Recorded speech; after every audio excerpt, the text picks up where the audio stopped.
Hello, I'm Action News Jax Chief Meteorologist Mike Burrish. Welcome to the first alert on weather leading up to the first day of spring. Over the next few minutes, we'll discuss pollen, the averages for the last freeze dates, lengthening days, fog, the Players Golf Tournament, and the first day of spring. We begin with that irritating pollen with the not so irritating certified broadcast meteorologist Ariel Nixon.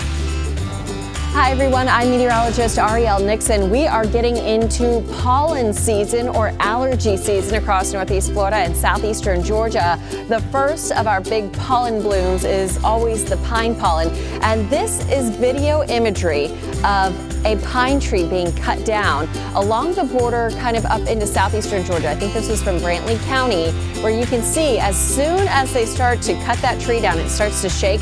All of that pollen starts exploding off of the tree, and that is what's out in the air. That's what we're having to breathe in. It's also what you see on your car on a sunny, dry day. It starts to add up. Now, we have a couple of different pollens across our area. First, the pine blooms, but then about a month later, we'll see the oak pollen bloom. And that one, a lot more people are sensitive to those allergies to oak pollen. So we'll likely start to see that one blooming into the month of March and even into April. So it's a little bit later in the season. Our average last freeze is coming and going here across northeast Florida. In fact, February 14th is the average last freeze for Jacksonville, though last year we had a freeze all the way into mid-March. So, of course, it's possible past these dates. At the beaches, the average last freeze about February 7th. And we haven't even seen a freeze there yet.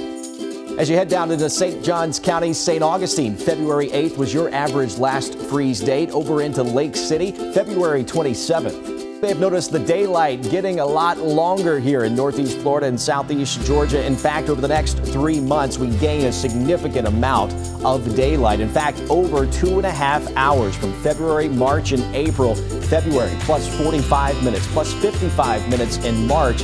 And in April, we gained 50 minutes. So again, over 2.5 hours of daylight. We spring forward in March. In fact, March 10th at 2 a.m. we'll add another hour to the clock, of course. And 7:42 is where our sunrise will be, going from 6:42 to 7:42 a.m. in the morning. And sunset won't be until about 7:30 on that date in March. Well, it's that time of year when we start to see the fog creep back in. We have the cool water temperatures that are normally in the 50s and low 60s. Well, we have the warm land too. Whenever those air masses meet together, that's when we start to see that sea fog. And typically, if we have an onshore wind and it's in the morning, we're going to see that fog develop as well. Don't forget, if you're driving through fog, just use your low beams and slow down. Well, thanks, Corey. Next up, the Players. Now, remember, the PGA moved the Players Golf Tournament to March. Used to be in May, right? Weather could be a much big player in the 4-day tourney from March 14th through the 17th. The average temperatures range from lows in the 50s in the early morning to highs in the low to mid 70s. Really pretty nice overall. One of the biggest differences, though, that fans will notice will be the daylight. Only about 12 hours of daylight versus the more than 13.5 hours in mid-May. And listen to this little golfing nugget. A golf ball will not go as far in cold versus warm temperatures. An average of about 8 yards less at a temperature of 55 degrees versus 90 degrees. And the vernal equinox. It's the first day of spring and it arrives in March on the 20th.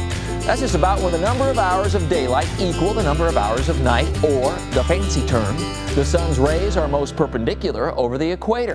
And no, the gravitational pull does not mean you can balance an egg on one end on a flat surface. Remember, you can get the updated First Alert forecast on CBS 47, Fox 30, Action News Jax online, actionnewsjax.com.